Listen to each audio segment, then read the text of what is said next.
तर आम्ही तारीख मागायलाच गेलो होतो. तारीख मागायला गेलो, तारीख घेऊन आलेलो आहोत. खरं तर कर्जमाफीची कर्जमुक्तीची घोषणा सरकारनं केलेली आहे. तुम्ही लक्षात घ्या का जे सरकार या सगळ्या गोष्टीपासून योग्य वेळ अशी म्हणत होती, ते योग्य वेळ आमच्या सगळ्या कार्यकर्त्यानं, सगळ्या नेत्यांनी, सगळ्या शेतकरी नेत्यांनी एकत्र होऊन जो योग्य वेळ त्यांची 28ची 29ची असू शकली असती, ते आम्ही आत्ता आणलेली आहे. हे सगळ्यात मोठं यश आहे. सरकार नेहमीच सांगत होतंय का कधी कधी सुरुवातीला जर आम्ही पाहिलं तर आम्ही कर्जमाफीचं बोललोच नाही असे अजितदादा म्हणायचे. आम्ही कुठं बोललोय?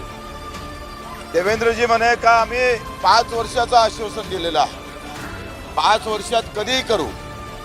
आता या आंदोलनाचा सिलसिला रायगडाच्या उपोषणापासून तर मोजरीच्या अन्नत्याग आंदोलनापासून तर पदयात्रेनंतर हा जो सगळा आम्ही सगळ्या नेत्या लोकांनी, जानकरजी असेल, दमजी असेल, आमचे नवलेजी असेल, शेट्टी साहेब, तुपकरजी, क्षीरसागरजी असेल, पोहरेजी असेल, या सगळ्यांच्या मोठेपणानं, यांच्या खऱ्या भूमिकेमुळं आणि महत्त्वाचं शेतकऱ्यांच्या खऱ्या सहकार्यामुळं हे यश खऱ्या अर्थानं हाती आलेलं आहे.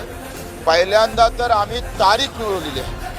तारखेपासून जे सरकार पळत होतं ते सरकार तारखेवर आणून ठेवलं, हे सगळ्यात मोठं यश आहे. आता तारखेनंतरच्या अनेक गोष्टी त्याच्यात आहे, अनेक बारकावे आहे. आम्ही सरकारला असं सुस्त झोपू देणार नाही. आम्ही वाच ठेवणार.